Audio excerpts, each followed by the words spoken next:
picture this. You're staring at your phone. Yep. And you've just received an invitation to something you really genuinely do not want to go to. Oh, I know this feeling. Right. Maybe it's like a weekend networking event or a dinner party across town on a rainy Friday night. So you start typing. You type out a really simple, sorry, I can't make it. But you don't send it? No, Yeah. never. Your thumb hovers over the send button and you delete it. You type it again, but this time you add, I'm just so swamped with work, delete again. Yeah, the classic rewrite. Exactly. And 10 minutes later, you find yourself drafting this massive 3-paragraph text message detailing your sudden phantom migraine, your chaotic week, and this vague promise to make it up to them next time. Like you're practically begging them to forgive you for the crime of just staying home. It is an absolutely exhausting loop to get stuck in. I mean, we have all been there, trapped in that little text box, trying to engineer the absolute perfect excuse so the other person isn't upset with us. And it raises a massive question for us today. Why are we so terrified of just saying no? Why do we feel this overwhelming compulsion to attach a PowerPoint presentation of excuses to every single decision we make? It's a great question, and it's deeper than most people realize. Right. So today, we are doing a deep dive into the psychology of silent confidence. We're going to deconstruct what we're calling the architecture of approval. We have a really fascinating stack of sources to guide us today. We do. We're pulling from modern clinical psychology, pieces from the APA, Psychology Today, and Variable Mind. Yeah, and we're also weaving in best-selling frameworks like Robert Greene's The Laws of Human Nature, Brené Brown's The Gifts of Imperfection, and Ikiro Kishimi's The Courage to be Disliked. Plus, we're going all the way back to ancient Stoicism with Marcus Aurelius and Seneca. It's a journey because we want to figure out why over-explaining secretly destroys our perceived confidence and, how to cultivate true, silent inner sovereignty. Okay, let's unpack it. Let's do it. Before we can fix this chronic habit of over-explaining, we really have to understand why our brains are seemingly hardwired to do it in the first place. Because this isn't just a quirk of modern anxiety, is it? Not at all. I mean, the clinical research on our need for approval and validation seeking that points straight back to evolutionary biology. Really? Like caveman days. Exactly. You have to remember how the human brain processes social approval. It doesn't view it as a nice-to-have bonus. It views it as a fundamental survival mechanism. Wow. Yeah, if you go back to our hunter-gatherer days, being misunderstood or being disliked or just being perceived as uncooperative, that meant you risk being cast out of the tribe. And obviously you don't want that. Right. In that environment, isolation literally meant death by exposure or starvation. So wait, when we were drafting that huge text message to get out of a dinner party, our brain is essentially reacting as if, like, a saber-toothed tiger is pacing outside the cave. The mechanism is practically identical. Your amygdala, which is essentially your brain's ancient alarm system for detecting threats, it just starts firing. Even though it's just a text message. Yes. It believes that if you just say no without a thoroughly documented reason, the tribe will turn on you. So you over-explain to ensure your social standing remains completely intact. You're trying to neutralize a perceived threat to your survival. It almost feels like we are all walking around trying to maintain an invisible emotional credit score. Oh, that's a great way to put it. Like I have to constantly over-explain my actions to keep my score artificially high with every single person I interact with, just in case, I need to cash in that social capital later to survive. That's exactly the dynamic. But let me push back on this a little bit. Isn't explaining yourself just being polite? I mean, we live in a society where empathy matters. Where's the line between good communication and neurotic over-explaining? What's fascinating here is the psychological difference between the two, and it usually comes down to your internal motive. Okay, tell me more about that. Well, healthy communication is fundamentally about clarity. You are transferring objective information so the other person can accurately understand a situation. Right. Over-explaining, on the other hand, is an anxious attempt to manage the other person's emotions. Wait, I hadn't really thought about it like that. Managing their emotions, so I'm trying to control how they feel. Precisely. I mean, when you are just communicating, you state your position, provide the necessary facts, and you let the chips fall where they may. You just accept that they might not like it. This is hard. Very hard. But when you are over-explaining, you are desperately trying to control their reaction to your position. You want them to agree that your reason for saying no is universally valid. Oh, so that I don't have to feel the guilt or the discomfort of their disappointment. Exactly. You are using your words to manage your own anxiety through them. Wow. We are using our words as a shield. But Here is the tragic irony of it all. If we are explaining ourselves in an attempt to secure our social standing and look good to the tribe, it actually backfires completely. It completely backfires. Yeah, because we looked at some sociological breakdowns of power dynamics from Robert Greene, and there is almost always an inverse relationship between your word count and your perceived confidence. It is a totally counterintuitive rule of human nature, but a remarkably consistent one. Yeah. True power and true confidence are comfortable in the void of silence. When you over-explain, you unintentionally signal a massive amount of self-doubt. Like you're telling on yourself. Yes. You are essentially communicating to the other person, I don't actually believe my decision is valid unless you stamp it with your approval. But why does silence project power? Like, what is the actual mechanism there? It really comes down to cognitive load. When you stay silent after stating a boundary, you force the other person to carry the cognitive load of processing it. I see. You force them to fill the void, which naturally puts them in the slightly more submissive position of reacting to you. When you over-explain, you're doing all the mental labor for both of you. Right, you're frantically trying to solve their problem, like their potential disappointment, before they even feel it. Exactly. Here's where it gets really interesting. Think about this analogy. It's like you're standing in a courtroom, right? Okay. Yeah. And you are supposed to just state your plea, guilty or not guilty. But instead of just stating your plea to the judge, you walk up to the bench and you hand the judge your private diary. Oh, wow. Right, you're volunteering all these vulnerabilities, all these inner workings and insecurities, and it completely dilutes your core message. That paints a really vivid picture. You are overexposing yourself to someone who hasn't earned the right to read that diary. Exactly. And the listener instinctively picks up on that shift in the dynamic. I mean, they might not consciously think, this person lacks confidence, but they feel it. For sure. Think of your decision or your boundary as a solid brick wall. When you just state it, it stands firm. But every single justification, every excuse, every extra detail you provide. Are those like loose bricks? Yes. Those are loose bricks.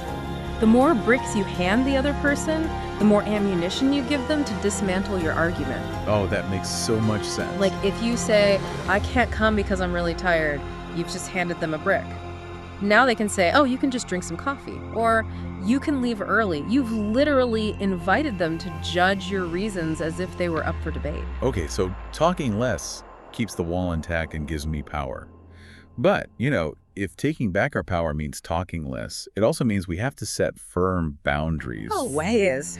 And the terrifying reality of boundaries is that someone, somewhere, is probably going to get mad at you.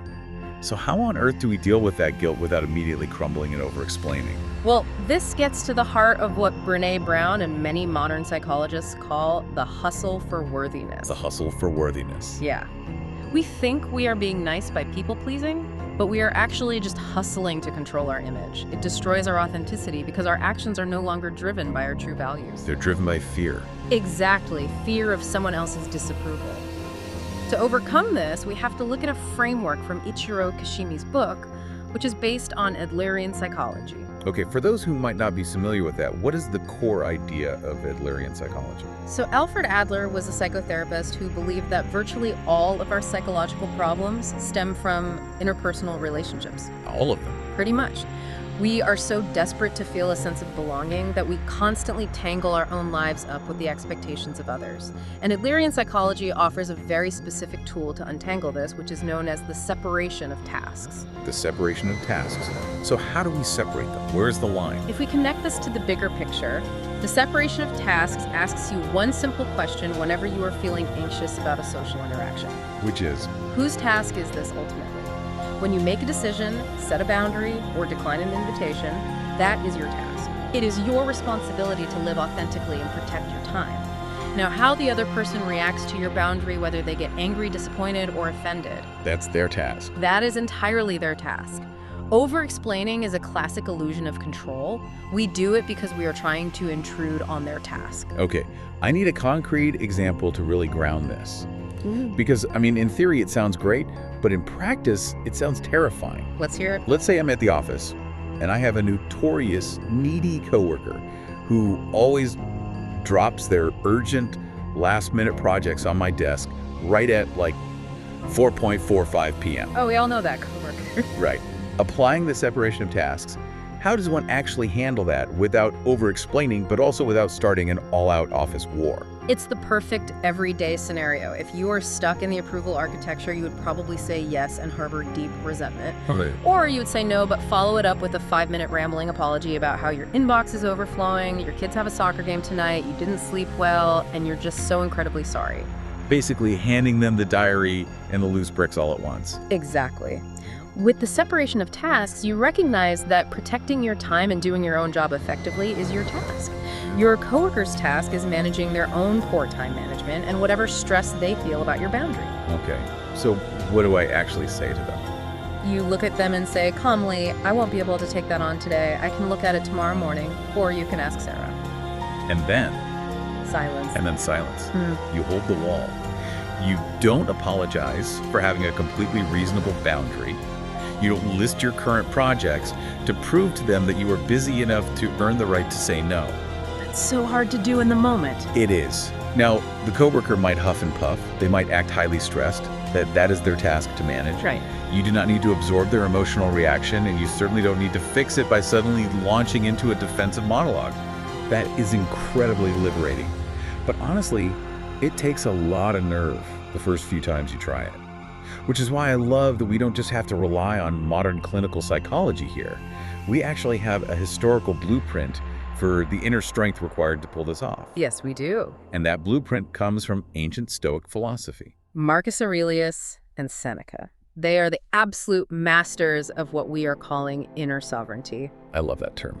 Modern psychology tells us what we need to separate mentally, but the Stoics teach us how to build the emotional fortitude to stand firm in that separation. Yeah, I was reading through some passages from Marcus Aurelius's Meditations, and there's this relentless focus on something called the internal locus of control. Such an important concept. And for anyone unfamiliar with that term, an internal locus of control is simply the deep-seated belief that you dictate the course of your own life, rather than believing external forces or other people's opinions dictate it for you.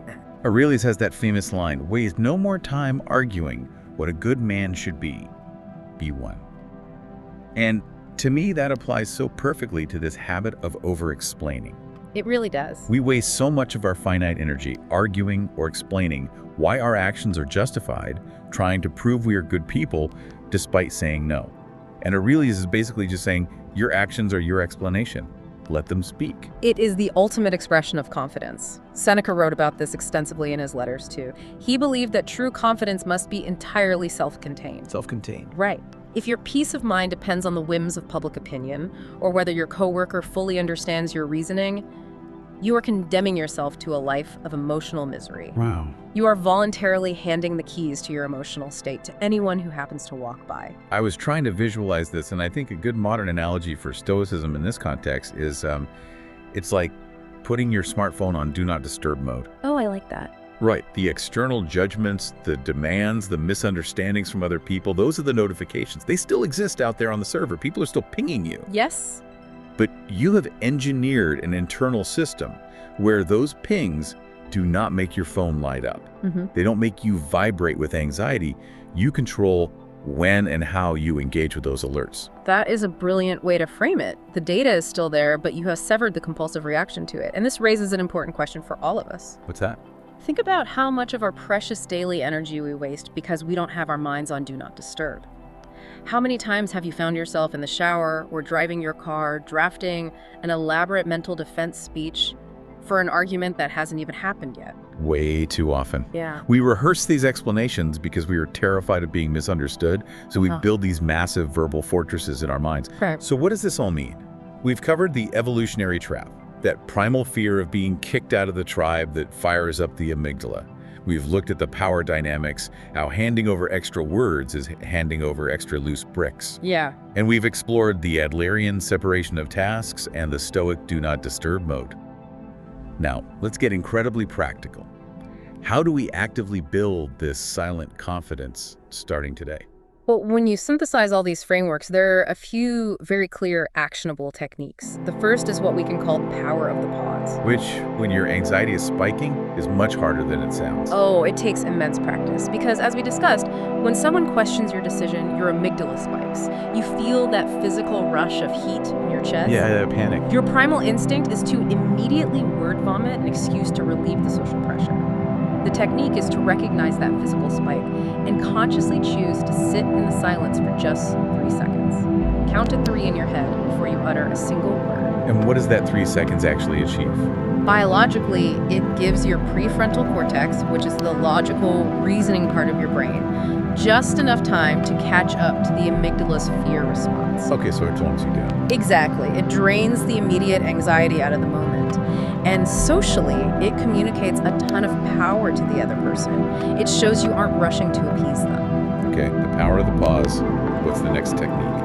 Embracing no as a complete sentence. We hear this a lot in pop psychology, but applying it requires that Adlerian courage we talked about. Right. It means practicing a simple, unembellished decline. No, I can't make it. No, I don't have the capacity for that right now. It feels terribly naked the first few times you do it, but it is deeply empowering once you realize the sky doesn't fall. And the final piece. Radical acceptance of the misunderstanding. That sounds tough. It is. You have to genuinely accept that no matter how elegantly or thoroughly you explain yourself, some people will deliberately or accidentally misunderstand you. And you have to decide that being misunderstood by them is perfectly okay.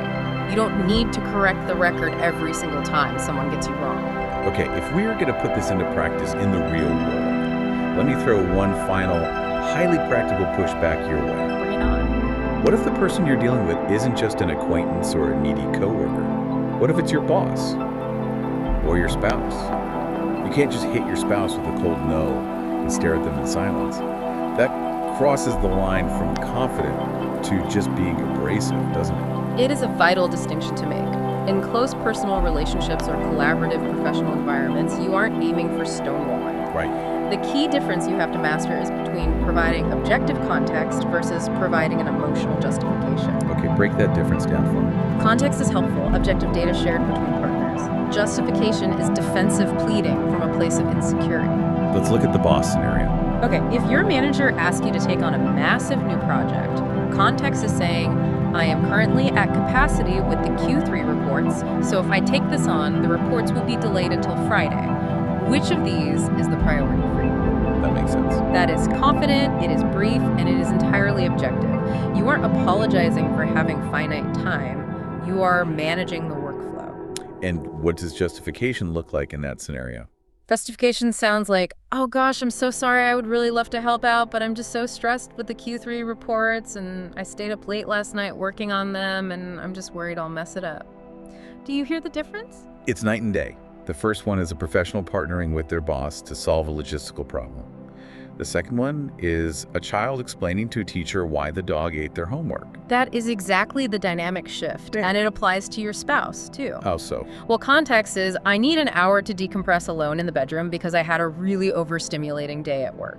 Justification is launching into a frantic 20-minute rant about every single annoying thing your boss did that day, desperately hoping your spouse will validate that you have earned the right to an hour of quiet time. Oh man, I've definitely done that. We all have.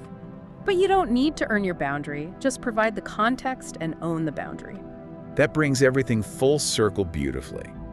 From the primal evolutionary fear of rejection that keeps us typing out those massive text messages, through the power-draining habit of handing over loose bricks, into the immense liberation of separating our tasks. Yes. And finally arriving at that stoic do not disturb mode. It is a lifelong journey from relying on external validation to cultivating deep internal respect. But it is a journey worth taking. And that is the ultimate takeaway for you listening right now. Every single time you resist that overwhelming urge to over-explain yourself, every time you delete that 3-paragraph text message and just send the polite, firm no, you're casting a powerful vote for your own self-respect. True confidence is entirely silent because it simply does not need to convince anyone else that it exists. It is self-contained. It is enough all on its own. So we're going to leave you with one final thought to mull over as you go about your week. Think about a situation coming up where you know you're going to feel the urge to defend yourself. What if, the next time you feel completely misunderstood by someone, instead of rushing to correct the record, you just let them be wrong? Let them be wrong. What would happen if you realize their misunderstanding of you has absolutely nothing to do with your reality? Thank you so much for joining us on this deep dive. Go out there, hold your boundaries, and practice the immense power of a silent mind.